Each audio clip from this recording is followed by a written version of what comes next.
All right, welcome back. Here's our GMC Sierra tweet of the night. It comes from Penguins PR, Jen Balan, who says, fun fact, Evgeny Malkin has never been held off the score sheet in Detroit.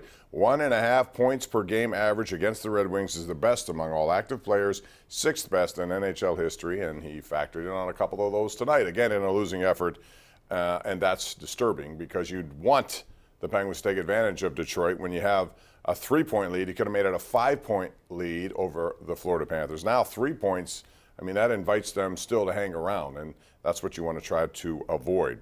412-575-2600. Let's go to our number one Cochrane Go One Better call of the night. We'll begin with Phil in the North Hills. Hey, Phil, how you doing tonight? Good, Bob. How are you? Fine, thanks. Just have to say, this team hasn't had goaltending in the last 4 years. Like they're not. It doesn't matter. The goaltending's terrible. They're not going to go anywhere. I wouldn't say it's terrible, Phil. What I would say is that it is, when healthy, Tristan Jarry has a .926 save percentage. He's been a two-time. He has to be healthy. The problem with him, Phil, is that he's never healthy, and that is a problem, right? Yeah, it is. And the Josh Gibson deal is good. The big three are playing well. They have all year. It's been goaltending that has cost them the last 4 years in the playoffs. It's that simple. I don't know. They had a chance to change the dynamic of the goaltending. There was once a time, thank you for the call, Phil, where I thought the Penguins had a pretty deep goaltending. They had Fleury, they had Murray. They drafted Philip Gustafsson. They had him in their system. They ended up trading him in a bad Derek Brassard trade. And now all of a sudden they're looking at a future with who knows what in goal. They may have to go free agency, make a trade. That's why I mentioned Gibson, because I think, where's he going in Anaheim at this point? They're a rebuilding team. He wants to win, I'm sure, although he may like where he is in LA and they signed him long term. I don't know. Bottom line is they got issues there and has to be changed. Hopefully Jarry gets back in on Thursday and then can just kind of make a little run here of health and also good goaltending as they get into the playoffs. And then at that point, you hope you can handle a team like Boston or Carolina. And by the way, Carolina's not playing all that well. They lost one of their best players, Svechnikov, to a season-ending injury. They also got hammered tonight by Tampa Bay. Last I checked, they were down 3 and getting dominated. They haven't played all that well, so that might be an interesting matchup. It also invites New Jersey into that position of maybe winning that division. All right, let's go out to Nick in Indiana, or is it Rick? I can't see. Rick? Yeah, it's Nick. Hi, Bob. How are you, Nick? I heard that Steelers are interested in talking to Bud Dupree. Now, Bud Dupree, the first 3 years of his career with Steelers, he didn't do shit because he was not hungry. The fourth year, well, this is a G-rated show here, Nick. So, Bud Dupree is a guy, first of all, the only way they bring him back, in my view, because I don't think he's the same player as he once was here, to agree with your assessment, only in a different way. I think it has to be at a very minimal cost, because they do need depth, and he is capable of coming in and helping out. Otherwise, I'd go young there, if that were the case. Let's go out to John, who joins us on line number 3. John, how are you tonight?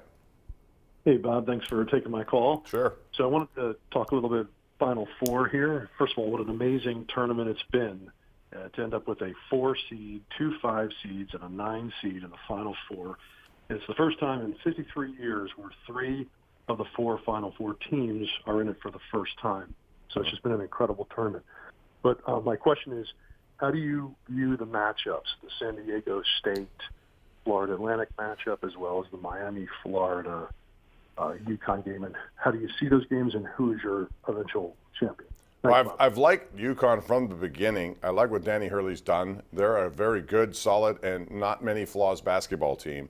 Miami got hot, and they can get hot, and Jim Larinaga knows how to get teams ready. He did it with George Mason 17 years ago. He did it last year, got them to Elite Eight, but they fell short. This time they punched it through, and they were down 13 points in that game on Sunday. They came back and won it, and they beat a good Texas team.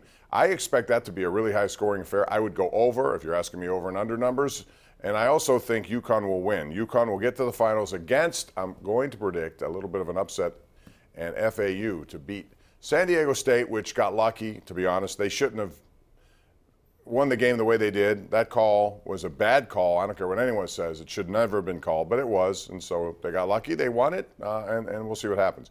Jason joins us on the south side. Hey, Jason, how are you? for taking my call, Bob. Sure. Hey, listen, I think we need to appreciate the season that Sidney Crosby's having. I mean, he's 35 years old. He's a team-first guy. Unlike so many other people like Joe Starkey, who doesn't support his striking colleagues at the Post-Gazette. Way to be spineless, Joe. Sidney Crosby is having a wonderful year. The crime of it is they may be wasting it. He's still going to end up with over 90 points. Once again, 30-plus goals. I mean, he's doing everything that he can do, as is Malkin, quite frankly. Those guys have not been injured. And also, you look at a situation with Letang, although he's been up and down and he's certainly had his bad games like he did in the last game they played. He's a minutes eater. He does a lot of good out there, and I like his game. I always have. It's a risk-taking game. It happens. Sometimes we're going to get caught like that, but those are not the problems. The problems are lack of bottom six scoring, consistently in goal, bad habits that never seem to go away, slow starts, turnovers, 2-on-1s, 4-on-3s, just stuff that you should never do for a veteran team like this. All right, let's go to JR in Natrona Heights. Hello, JR. What's up? JR, are you there? Yeah, I'm here. Go right ahead. I was talking about the goaltending situation. The biggest mistakes the Penguins made was getting rid of Fleury. I realized at the time it was a money call. But as you look back, right, it really cost them a couple of cups, I think. I mean, isn't Fleury still available next year as well? I know he's not available this year. Yeah, I mean, at that point, you never know. But you're right. Looking back, the right call was to keep Fleury, but no one would have ever said that, knowing that you got a young kid in Matt Murray who was making less money. See, what really hurt the Penguins were back-to-back expansion drafts, and they miscalculated things in them. And I don't blame them for the Murray decision. I mean, that's second-guessing it. There are only a few people I know of who thought Fleury was a better choice at the beginning. I just thought, young kid, won 2 cups, he makes less money, he's going to be good for another decade. Well, turned out it's not the case. Fleury's been consistently good. Quite frankly, should still be with the Vegas Golden Knights. They got rid of him too soon, and I think they've hurt themselves, even though they're a decent team this year again. But he can still play. You know, he won a Vezina after he left Pittsburgh. That tells you a lot. But what are you going to do? That's second guessing. But the next expansion draft, they should have protected somebody like Brandon Tanev was somebody. I would have let Jeff Carter go. They wouldn't do it for whatever reason, relationship with Hextall or what was the reason, I don't know. But Tanev and Jared McCann here would have been better options than what the Penguins have in return. Even Evan Rodriguez, they decided to move away from him, and he's had a pretty good year with Colorado.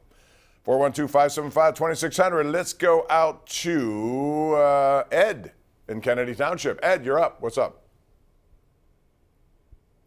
Hello, Ed. Are you there? Ed? All right. Can't hear Ed, so we'll move away from him. We'll go to Jason in Natrona Heights. Hey, Jason. Hey, Bob. Listen, I always was a little bit suspect of the 4th and 20 rule. And I just had a crazy thought to throw out at you.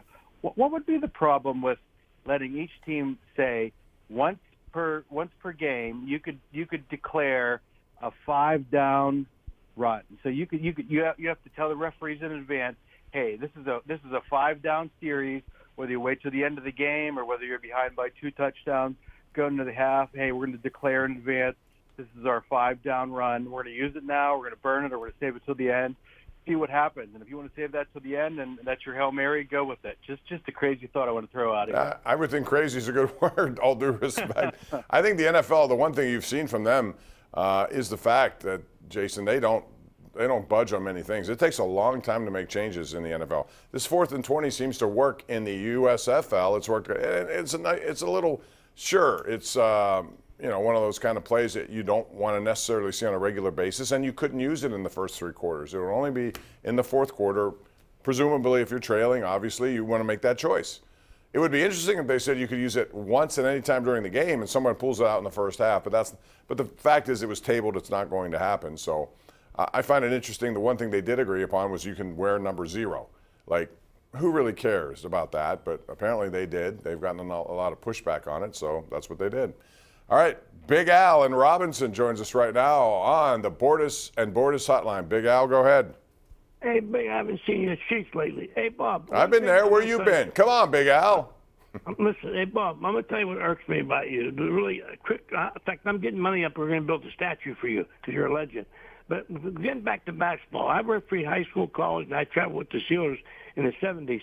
And when you referee basketball, Bob, you don't know what the score is, and you have emotion. You guys were saying, well, he shouldn't have made that call at the time. You don't look at that when you referee. I've been there. You do not look at that. You look at and I don't Yeah, care but if Al, you what made a about call the 10 standard you set early in the game by calling a game a certain way? Players adjust to the way you are calling as a referee.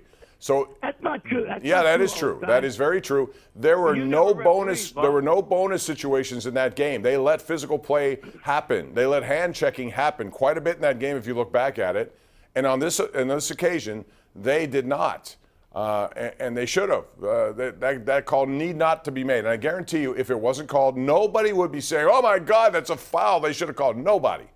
That's what you need to know about that play. And again, it's like baseball umpiring behind home plate. If you're an umpire early in the game, you give the pitcher, you're consistently giving them the outside edge of the plate as a call, strike call.